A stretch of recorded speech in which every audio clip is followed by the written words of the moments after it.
বাবার কর্মফল প্রায় মেয়ের জীবনে এসে পড়ে।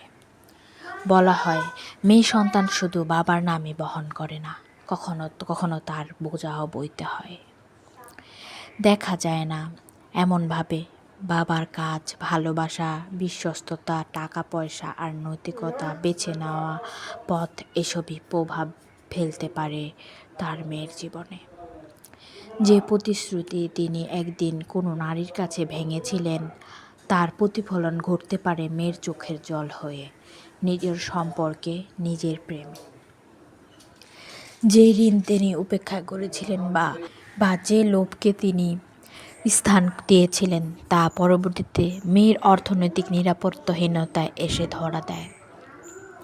এটা কোনো শাস্তি নয়, এটা একটা চক্র।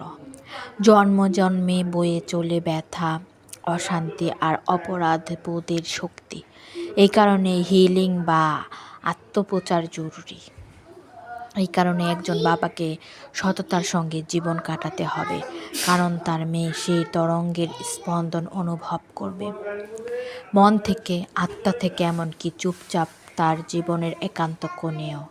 তাই প্রতিটি বাবাকে বলি, চক্রটা ভেঙে দাও তার আগেই যা তোমার মেয়েকে ভেঙে দিতে পারে।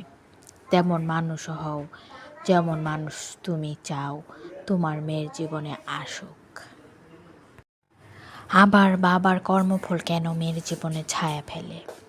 মেয়ে শুধু বাবার বংশধারার নাম বহন করে না, বহন করে তার কর্মফল, আবেগের ঋণ ও আত্মিক ইতিহাসও।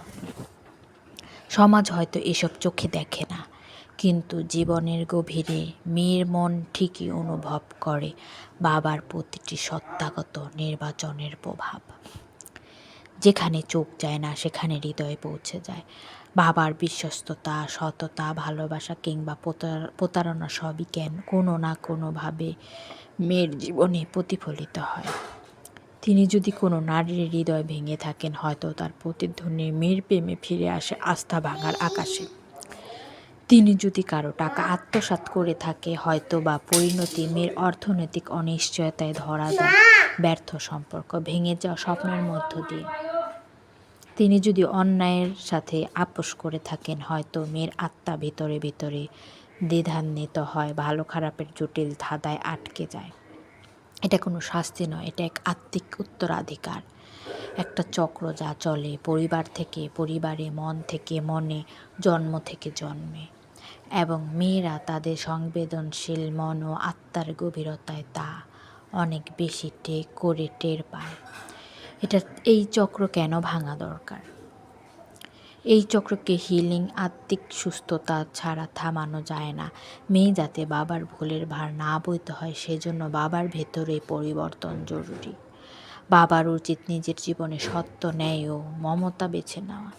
ভুল করলে দায় স্বীকার করা, অনুতপ্ত হওয়া এবং সংশোধনের চেষ্টা করা। নিজের সম্পর্ক, প্রতিশ্রুতি ও সিদ্ধান্তগুলোকে মেয়ের ভবিষ্যৎ মনে রেখে নেওয়া। কারণ মেয়েরা শুধু বাবার জীবন দেখে না, তারা সেটা অনুভব করে, নিজের মধ্যে ধারণ করে। মেয়ের মনের গভীরতম নিরাপত্তা কিংবা অস্থিরতা অনেক সময় নির্ভর করে তার বাবার আচরণ আর মানসিক দৃঢ়তার ওপর। বাবাদের জন্য বার্তা, তোমার কন্যা যেন একদিন বলে, আমার বাবা আমার জীবনের আশীর্বাদ, ভয়ের ছায়া নয়। তাই এমন মানুষ হও যাকে দেখে তোমার মেয়ে ভালোবাসা ও সম্মান শিখতে পারে। এমন সিদ্ধান্ত নাও যা তার জন্য আত্মবিশ্বাস ও স্থিরতা বয়ে আনে। এমন সম্পর্ক গড়ে যার ন্যায় ও শ্রদ্ধায় গড়া। চক্রটা ভেঙে দাও যা তোমার মেয়েকে ভেঙে ফেলতে পারে। সেই ভার তার দিকে এগিয়ে দেওয়ার আগেই তুমি নিজেই নিজের ছায়ার মুখোমুখি হও।